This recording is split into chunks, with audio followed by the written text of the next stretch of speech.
It was still warm in my mouth when I understood what I'd just done. The flavor, heavy, sharp, and bitter, clung to my tongue the way regret clings to memory. I stood frozen, chest heaving, while Evan, the young renter staying in our guest room, watched me with a look that held both smug satisfaction and something much deeper beneath it. I was 55. He was 22. This was never supposed to be possible. It had started as a petty disagreement about laundry that turned into a playful dare. Then I was on my knees, picking up clothes from a toppled basket. My fingers shook. My knees pressed into the cold tile, and my wedding ring flashed under the harsh kitchen light. He whispered, "You wanted to say it, too." And the worst part was, I had. But neither of us understood then how far this would go, or how completely it would unwind everything we thought we were strong enough to control. Before I go on, I want to pause and thank every single one of you who has subscribed to this channel. Your encouragement, your comments, your engagement, they mean more to me than you know. And if you're new here or you've been watching without hitting that subscribe button yet, what are you waiting for? Your support is what keeps this channel alive. Don't forget to like, leave a comment, and share your thoughts below. I read every single one, and this space grows because of your voices. Now, let's go back to the story, because from here, it only gets more intense. My name is Lena. I'm 55, a retired legal assistant living in a quiet corner of Georgia. My husband, Mark, is a contractor who spends most of the year away on long-term projects. That silence became my normal. The lonely dinners, the empty side of the bed, the birthdays marked with voicemails instead of arms around me. Then Evan arrived. He was the son of a family friend, fresh out of college, needing a temporary place to stay. At 22, he was all drive confidence, and that easy, bright charm young men wear without effort. Degree in hand, no job yet, bills stacking. Mark told him he could stay with us while he got settled. I agreed without hesitation. What homeowner wouldn't? I had no idea I was inviting temptation into my house. It crept in slowly. The way he'd pad downstairs after a run, chest still rising and falling. The lingering glances when I bent to pick up the mail. The compliments that lasted a beat longer than they should. I kept telling myself I was imagining it.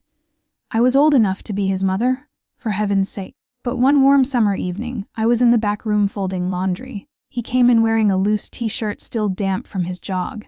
Hair tousled, cheeks flushed, and suddenly my mouth went dry before I could even say hello. "Hey," he said, grinning. "You always wear dresses that nice to do chores." I brushed it off. "Go shower, Ivan." But he stepped closer. "Maybe I just like seeing you when you're focused like that." My heart sped up. Heat climbed into my face. I should have walked out. I should have scolded him. Instead, I froze. Half from fear, half from a feeling I hadn't tasted in a very long time, being noticed. "Ivan, stop," I told him. I didn't mean it.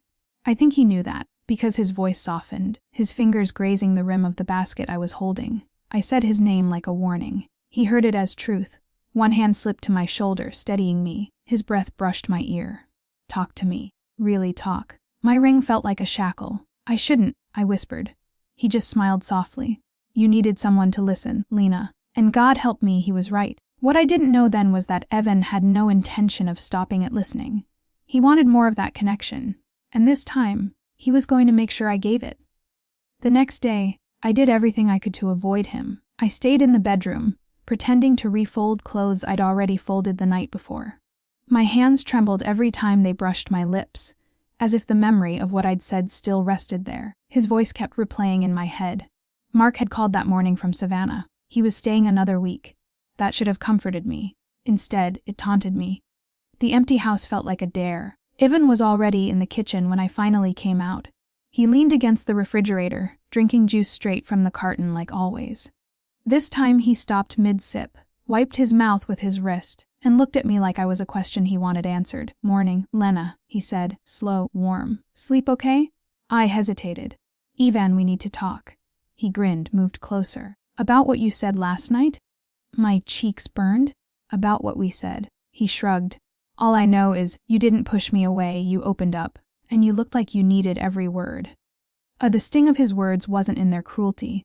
They weren't cruel. It was in their accuracy. I'd spent the night wrestling with shame. He wore the truth like armor. "It was a mistake," I whispered. "Then make the right choice this time," he said softly. "Because I'm not done talking with you, Lena. Not by a long shot." That week was a kind of torment I'd never known. Every room turned into a snare. He'd brush past me just a little too close in the hallway, leave the bathroom door not quite closed, humming in the shower, knowing I'd hear him. At dinner, he sat across from me, his foot nudging mine under the table, watching to see if I'd pull away. I kept telling myself to stop it, to tell Mark, to draw a firm line. But the truth, I was starving for the attention. It made me feel visible, chosen, alive. And then came the night everything almost collapsed at once. Mark surprised me. He came home Friday night instead of Sunday. He walked in with flowers and a bottle of wine, talking about how much he'd missed me. My stomach flipped, not just from the lies I was holding under my tongue, but because Evan was upstairs. The whole house felt weighted. I prayed Evan would stay in his room. Mark opened the wine, poured me a glass, began kissing my cheek. I went rigid. My head was still swimming with Evan's voice, his gentleness, the way he centered me when he spoke. Then the worst possible timing. Evan came downstairs with only a towel draped over his shoulders. He stopped short. Mark looked up. "Hey man, still here." He even let out a light laugh. "Yeah, just got out of the shower. Didn't know you were back early." Mark smiled easily. "Hope you're not driving Lena nuts?" Even caught my eye. His smile shifted darker. "She's been really supportive lately," he said. Mark missed it. I didn't. That night, while Mark slept beside me, I lay wide awake, heart pounding, eyes open to the ceiling. My phone buzzed on the nightstand. A text from Evan: "Come downstairs, or I'll come to you." I slipped from the bed like a thief, barely breathing, terrified of waking Mark. I made it halfway down the stairs and stopped. My mind spun. What we were doing, how close we were to being exposed. This wasn't just attention anymore. It was control, power. It was something ripping me down the middle. By the week's end, Evan had dropped the pretense.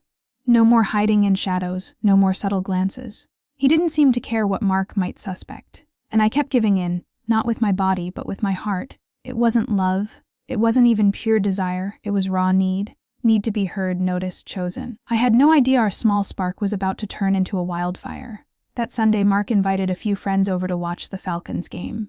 The house filled with beer, snacks, and noise. I tried to blend into normality. Long dress, no makeup, acting busy. I kept my distance from Evan. He wouldn't allow it. Whenever Mark left the room, Evan appeared at my elbow, a whisper at my ear, a light touch along my arm, texts popping up on my phone that I dared not open with anyone around. Then it happened. Mark had gone outside to take a call. His phone vibrated on the countertop. I glanced at it accidentally and froze. The caller ID showed a voicemail from my number. My stomach plunged. I didn't remember calling him. I snatched his phone, hands shaking, and hit play. The sound that poured out made my blood run cold. It was from last night, in the kitchen. Somehow my phone had dialed his and recorded everything. Every confession, every whispered, aching sentence, every line we trampled. My grip slipped. I fumbled to stop the playback, deleting it in a blind panic. Too late. Mark walked back in. His eyes went to my face, to my shaking hands. The smile fell away. "What's wrong, Lena?" he asked. "You look like you've seen a ghost." And then, as if on cue, Evan wandered in behind him, stretched, yawned. "Hey, Mark," he said lazily. "When are you heading out again? Lena and I have gotten real close while you've been gone." Mark's head snapped between us. His eyes hardened. Everything blew apart. He demanded explanations. I tried to lie, but it crumbled immediately. I told him the truth, each word slicing me from the inside. Mark stared like I was a stranger. His face twisted. Rage, hurt, disgust. "You were supposed to be supporting him." He spat. "How long has then stayed quiet?" No apology. No shame. Just watching. Mark left that night. No calls, no texts. Nothing. By morning, Evan was gone too. No note. No goodbye. Just an empty room and the echo of betrayal. The house felt hollow. I stopped sleeping. Food lost its taste. All I could hear were Mark's parting words before the door slammed. "You disgust me." I'd lost everything. My husband. My peace. And a piece of myself I'm not sure I'll ever reclaim. One choice. One reckless, weak moment. Set fire to a life I'd spent more than 20 years building. Was it worth it? I still don't have a clean answer. But I do know this silence, loneliness, and longing form a dangerous cocktail. And when someone finally makes you feel seen again, even when you know it's wrong, sometimes your soul responds before your mind can catch up. That's my truth. Ugly, exposed, and real. Now I want to hear from you. What would you have done in my place?